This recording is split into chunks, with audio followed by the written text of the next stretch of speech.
This is Lisa from Mobile Tech Review, and this is perhaps a taste of the future. It has a ways to go, though, before we're there yet. This is the Lenovo Yoga Book, much talked about, and, well, it's one of the few products that actually tries to be different and do some innovative new things.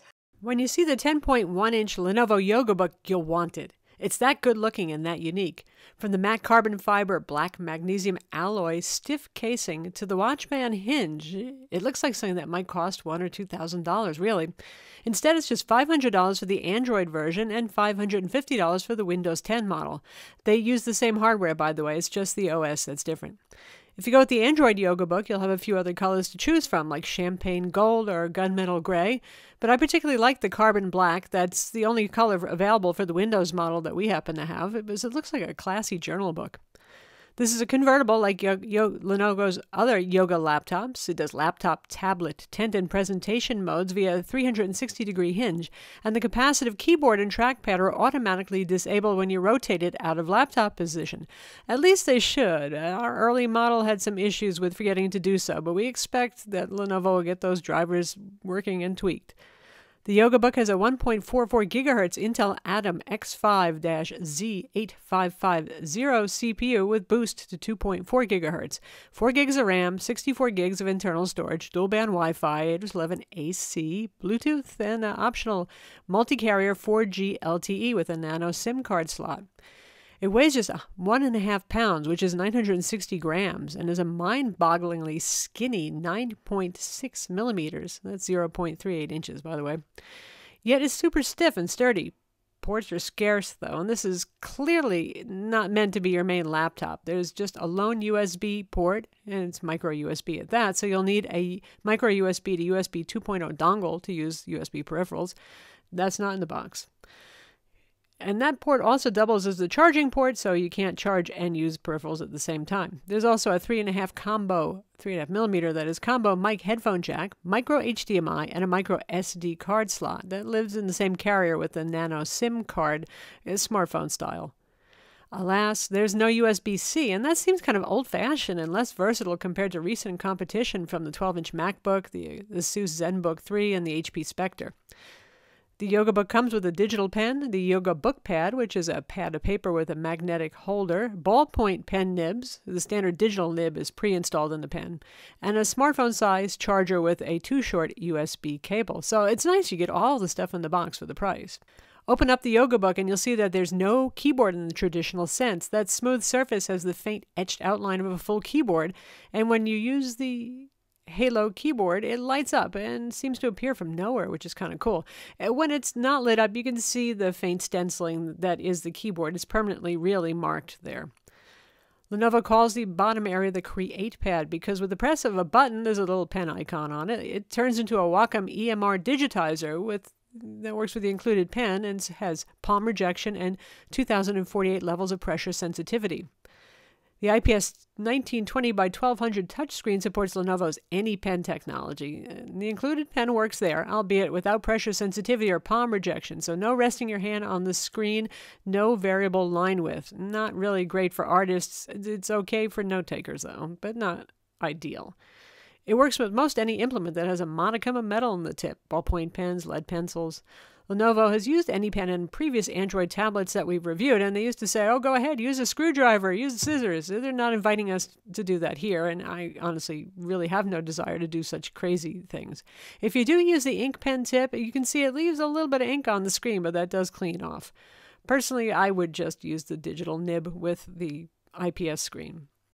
So what's with that pen nib, by the way, that's actually an ink pen? The Yoga Book's bottom Create Pad digitizer uses similar technology to the Wacom Bamboo Slate, which is a separate device you can buy, and it's compatible with iOS and Android. You place a pad of paper on it, everyday normal paper, not special stuff, and you can use graph paper, art paper, and write on it and draw on it with the ballpoint pen insert in the Wacom pen. Lenovo uses a magnetic book holder with lined A5 paper, but you can use, like I said, anything you want. And you can get refills, too, from Lenovo for the paper. And yes, the pen really works through an entire pad of paper. That pad of paper is 75 sheets. Nice. Whatever you draw right on the pad will appear on the screen with really good fidelity. It's pretty impressive stuff, honestly. My question is, how many people need that feature, though? You can use OneNote, ArtRage, Adobe PDF, or Photoshop if you're using the Windows version to use these features. It's up to you what application you're using when you're writing or drawing. Lenovo says they're targeting the Yoga Book at young professionals, people aged maybe 15 to 35. The people who, grew up with the iPad. So I get why they'd expect those folks to be comfortable typing on a capacitive zero-travel keyboard, but I'm not so sure that those are the same folks that are really wedded to pen and paper. The feature seems better suited to older users who've never grown comfortable with writing on glass screens. The CreatePad Surface, should you choose to not put paper on top of it, has a non-stick feel similar to Wacom's USB digitizer tablets that plug into a PC or Mac like the Intuos. I don't think anybody would want to take notes that way, though, because you're writing blind. You'd have to move your gaze from the tablet portion to the screen to see what you're writing, so not so good there. Some pro photographers still use Wacom USB tablets like the Intuos, and I suspect they're rolling that way because they're using Macs that don't have touchscreen products available in macOS version, like, something competing like Surface Pro 4 or the Lenovo ThinkPad X1 Yoga. Lenovo argues, though, that it's better this way, effectively the old-fashioned USB tablet way, working blind on a blank surface because your hand doesn't block your view. I haven't heard note-takers complain that their hand is blocking their notepad, nor do sketch artists and painters complain about their pencils and brushes. Someone who does paint and draw digitally like myself, I feel that the way many graphic artists do, the day we got the ability to draw directly on the screen was Liberation Day. A photo editor might prefer not to block her view when making a careful masking selection on a photo, but as someone who also edits photos and is seriously into photography and Photoshop advanced use, I still find the indirection of a separate drawing pad unpleasant. The capacitive keyboard is exactly like the one on screen on the iPad or Surface Pro 4 or any Android tablet, only bigger because you get to use the whole area. There's no worrying about blocking what you're seeing on screen, right? The Yoga Book has a 10-inch netbook footprint and a keyboard size to match, a little bit wider since it goes nearly to edge, though. I'm very comfortable typing on Android and iPad screens, so the Lenovo capacitive keyboard's fine for short typing sessions. But I tried for days and I couldn't come to love it for long-form writing, such as writing long reviews like I do for our website. Why? It has haptic feedback and auditory feedback, too loud, but you can turn that off. So you have some sense of making positive contact with each virtual key, but that's it for tactile feel. Even the old Surface Pro touch cover was more tactile. Okay, I might be able to live with that, but it's hard to touch type when you're often looking at the keyboard to check your finger position. Okay, maybe I could live with that too, but should I have to just because it looks so cool and allows for a thinner device? I don't know. The deal breaker for long-form typing is that you can't rest your fingers ever so lightly on the keys, your home finger keys when you're touch typing, because they're sensitive and they're going to register the slightest touch, just like a tablet screen. That means keeping your elbows bent at constant 90 degrees and raising your hands completely off the keys, which is a very tiring thing for the shoulders. And forget about typing on bouncy trains or buses. The Halo keyboard would be much better if it used something like Force Touch. Require a bit of pressure to actuate the keys, and that would allow touch typists to gently rest their fingers on the home keys, and just make slight contact with other keys without creating a mess of word jumble. Oh well, it really looks cool though. Like the keyboard, the trackpad is a virtual capacitive thing with right and left click buttons on the sides rather than along the bottom because there's no room, really, at the bottom, and the height of the trackpad is already too short to be very comfortable. Supports two-finger gesture of scrolling with two fingers, and that's about it, but there's not even enough room to really do that very easily. The big problem here is that the trackpad is very close to the space bar, and it automatically disables a trackpad if it thinks you've touched a keyboard key, which we see even on traditional laptops, but that timeout is really long, and the trackpad's so close to the spacebar, you are just going to be hitting the spacebar all the time. So say you're dragging a file. Mid-drag, suddenly it stops dead. You've dropped your file somewhere. You don't know where because it's disabled the trackpad.